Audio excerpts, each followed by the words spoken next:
Привет, друзья! Ни левого, ни правого Эммануэля Макрона считали темной, непредсказуемой лошадкой президентских выборов во Франции 2017 года. Внимание к его персоне привлекла личная жизнь кандидата, скрытность его биографии и весьма неожиданное появление на политическом Олимпе. По итогам народного голосования, состоявшегося 7 мая 2017 года, Макрон стал президентом Французской Республики. А за время его президентства разгорелось немало скандалов, известных на весь мир. Но перед тем, как мы начнем, подписывайтесь на наш канал, ставьте лайк и запостите видео в соцсетях. Далее мы расскажем, как живет Эммануэль Макрон и сколько он зарабатывает.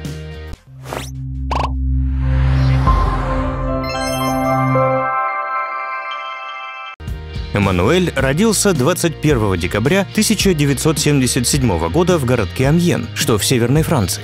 Его родители были людьми от науки. Отец, Жан-Мишель Макрон, профессор неврологии, преподавал в университете Пикардии. Мать, Франсуаза, доктор медицинских наук. Почти все школьные годы Эммануэля прошли в местной христианской школе. В старших классах он перевелся в элитный лицей имени Генриха IV.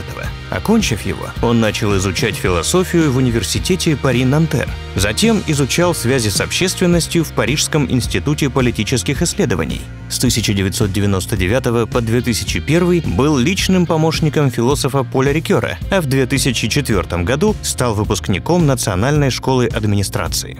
Официальная карьера будущего политика началась с должности финансового инспектора при Министерстве экономики в 2004-2008 годах, куда его пригласил президентский советник Жак Аттали. Затем он поступил на службу в инвестиционный банк Rothschild & Company. Друзья, также рекомендую к просмотру канал наших партнеров Ждандер. Там вы увидите приготовление самых вкусных блюд авторского производства от ведущего, пока еще неизвестного в лучших домах Парижа и Лондона, и о котором скоро узнает весь мир. Предлагаю быть впереди планеты всей. Переходите на канал по ссылке в описании под этим видео. Политическая жизнь Макрона началась еще в 2006 году, с момента вступления в Социалистическую партию Франции, где он состоял на протяжении следующих 3 лет. Хотя, как отмечает ряд французских изданий, вступление в партию было формальностью. Макрон не платил членские взносы и не участвовал в мероприятиях. В 2012 году у Макрона появляется новое место работы – Елисейский дворец, и новый шеф – президент Франсуа Олланд. Он замещал его главного секретаря. На этой должности Макрон проработал до июня 2014 года. 2 месяца спустя он получил портфель министра экономики и в 36 лет стал самым молодым министром Франции. Будучи главным человеком в сфере экономики, Макрон принял ряд законов и поправок, в том числе принятый 6 августа 2015 года знаменитый «Закон Макрона», название которого полностью звучало как «Закон для экономического роста, активности и равенства шансов». Документ предусматривал ряд поправок, касающихся торговли, транспорта, строительства малого бизнеса, деятельности адвокатов. Например, закон Макрона разрешал магазинам воскресную торговлю 12 раз в году вместо предусмотренных законом 5, а в туристических районах ограничения и вовсе были сняты. Также в документе шла речь о создании сети дешевых междугородних автобусов, либерализации свободных профессий из области права, адвокатов, нотариусов, оценщиков, судебных исполнителей, которая была призвана снизить тарифы на их услуги. Документ был воспринят неоднозначно и вызвал массовые протесты. А ровно через год Эммануэль Макрон создал свою независимую партию и назвал ее просто «Вперед!». Осенью 2016 года, как лидер партии, он баллотировался в президенты. Готовя предвыборную программу, молодое политическое дарование попутно написало книгу «Революция», обстоятельно излагавшую его предвыборную программу. Издание быстро раскупили и возвели в ранг французских бестселлеров. Эммануэль Макрон боролся за пост главы Франции в первом туре президентских выборов в апреле 2017 года. По результатам голосования он и Марин Ле Пен перешли во второй раунд. Причем Макрон лидировал с 24% голосов против 22% у Ле Пен. Он был единственным кандидатом из умеренных, ратующим за сохранение Евросоюза и полную реформацию политического аппарата Франции. СМИ окрестили Макрона ставленником Ротшильда. Об острых вопросах внешней политики Эммануэль Макрон говорил следующее. Франция не может позволить, чтобы, например, США диктовали ей, как вести международную политику. С Россией мы должны иметь независимый и постоянный диалог. По итогам второго тура президентских выборов, состоявшегося 7 мая 2017 года, Макрон получил 66% голосов избирателей и стал новым президентом Французской Республики. Всю Францию заинтриговала личная жизнь молодого внесистемного кандидата с собственным политическим движением. Представительный и харизматичный мужчина везде появляется со своей женой Бриджит Транье, по виду годящейся ему в матери, она старше Макрона на 24 года. Он влюбился в нее еще 15-летним школьником во время обучения в провинциальной христианской школе. Она была его учительницей по французскому языку. Замужняя дама, мать 3 детей, навсегда забрала сердце Эммануэля. В 17 лет он набрался смелости и признался ей в своих чувствах, пообещав жениться. И сдержал свое обещание. В 2007 году учительница французского языка развелась с мужем и вышла замуж за бывшего ученика. Что бы ни говорили злые языки, пара уже отметила 13-ю годовщину своего брака. Своих детей у Макрона нет. Так получилось, что он стал отчимом своим ровесникам. Зато политик с удовольствием нянчится с внуками своей жены.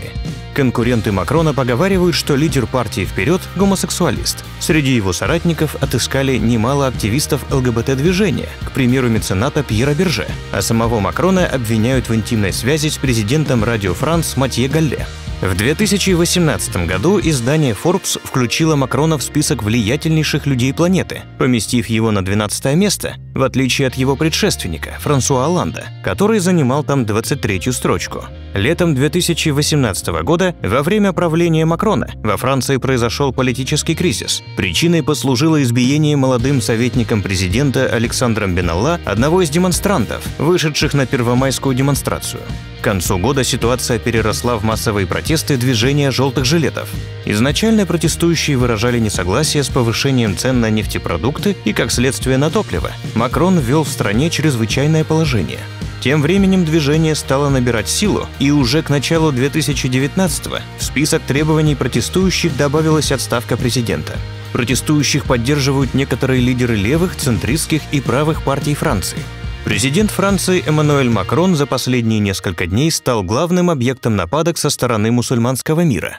На огромном пространстве от Марокко до Пакистана проходят массовые антифранцузские демонстрации, звучат гневные заявления политиков, в СМИ публикуются карикатуры, изображающие французского лидера в виде дьявола. Глобальная кампания в соцсетях с хэштегами «Бойкот France Products» и «Бойкот France» – «Бойкотируй французские продукты» и «Бойкотируй Францию» – охватила более десятка стран. Причина тому – реакция президента Франции на жестокое убийство учителя истории Самуэля Пати. 16 октября 2020 года он был публично обезглавлен 18-летним беженцем чеченского происхождения за демонстрацию карикатур на пророка Мухаммеда. Макрон безоговорочно занял позицию погибшего, охарактеризовав его как лицо республики, который своей деятельностью отстаивал право французов жить как сообщество свободных граждан.